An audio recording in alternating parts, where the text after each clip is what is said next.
हाय। आप लोग सोच रहे होंगे कि मैं यहाँ क्या कर रहा हूँ, है ना, इतनी बड़ी कंपनी में। नहीं नहीं, इंटरव्यू देने नहीं आया हूँ, लग गई नौकरी, ज्वाइन करने आया हूँ। भरोसा नहीं हो रहा ना? मुझे भी नहीं हो रहा। जी हाँ, बात बिल्कुल सही है कि कल तक मेरी जेब में आखिरी 400 रुपए बचे थे और मैंने ट्रेन की टिकट भी करा ली थी अपने गांव जाने की। मतलब ये कि मैंने इस शहर में नौकरी लगेगी ये उम्मीद पूरी तरह से छोड़ दी थी और आज मैं यहाँ इतनी बड़ी एमएनसी में ज्वाइन करने आया हूँ। मुझे भी भरोसा नहीं हो रहा, लेकिन कल जो हुआ वो किसी चमत्कार से भी तो कम नहीं है। चलिए बात को गोल गोल घुमाना छोड़ते हैं और सीधे पॉइंट पर आते हैं। तो हुआ यूं कि जब मैंने कल ट्रेन की टिकट करा ली और डिसाइड कर लिया था कि अब मैं ये शहर छोड़कर चला जाऊंगा, तो सोचा कि आखिरी बार नीलेश से मिल।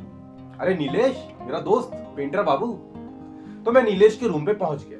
नीलेश के रूम पे पहुंचा तो देखा कि नीलेश एक पेंटिंग बना रहा है। किसकी? सामने एक बूढ़ा आदमी बैठा है, उसकी पेंटिंग बना रहा है। मैं नीलेश के रूम में पहुंचा तो वो पेंटिंग बना रहा था। उसने मुझे बोला कि एक मिनट बाजू में बैठ, 2 मिनट में बात करते हैं।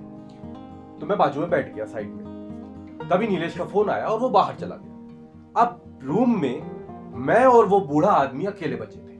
मुझे उस बूढ़े भिखारी को देखकर बड़ी दया आने लगी।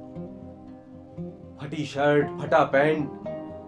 मैंने उसे देखा, उसके बाल बिखरे हुए थे, उसके चेहरे पर एक अलग ही मैं बता नहीं सकता किस तरीके का भाव था। मुझे देखकर उस पर बहुत दया आ रही थी। मैंने अपने जेब से जो आखिरी 400 रुपए बचे थे उनमें से 100 रुपए अपनी जेब में रखे और 300 रुपए निकाले उस बूढ़े आदमी को दे दिए और वहां से नीलेश को शाम को मिलने का वादा करके चला गया।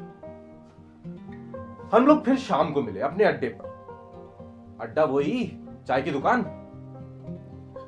मिले ही थे कि नीलेश ने मेरे हाथ में इस कंपनी का ज्वाइनिंग लेटर थमा दिया। मैंने खोल के देखा तो उस पर मेरा नाम लिखा था और ज्वाइनिंग भी आज की लिखी थी। मैंने आश्चर्य से पूछा, ये किसने दिया? तो उसने बोला कि वही बूढ़े भिखारी ने।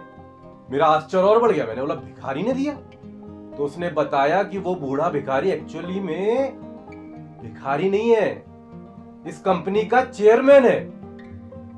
नीलेश ने आगे बताया कि जब मैंने उस बूढ़े भिखारी को 300 रुपए दिए तो उसका दिल पसीज गया। उसने नीलेश से मेरी पूरी डिटेल पूछी और तुरंत अपने सेक्रेटरी को फोन किया और बोला कि ज्वाइनिंग लेटर लाके दो। और कुछ ही देर में नीलेश के हाथ में ज्वाइनिंग लेटर थमा दिया और बोला कि आज से मुझे ज्वाइन करने के लिए बोल देना।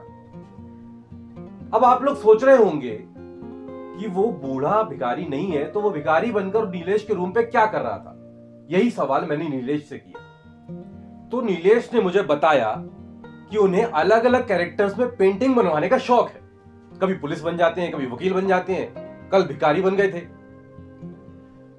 हाँ हाँ सर, आ रहा हूं, 1 मिनट। चलिए मुझे चलना चाहिए।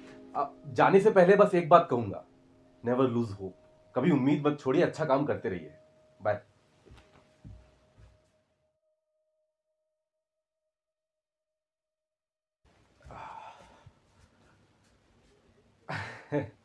मेरी ज्वाइनिंग तो हो गई, एक दिन का काम भी हो गया। अब बस के आने का इंतजार कर रहा हूं, वापस जा रहा हूं। आप लोग भी इस चैनल को सब्सक्राइब जरूर कर लीजिए और लाइक और कमेंट करके हमें बताइए कि ये छोटा सा प्ले आपको कैसा लगा। Thank you.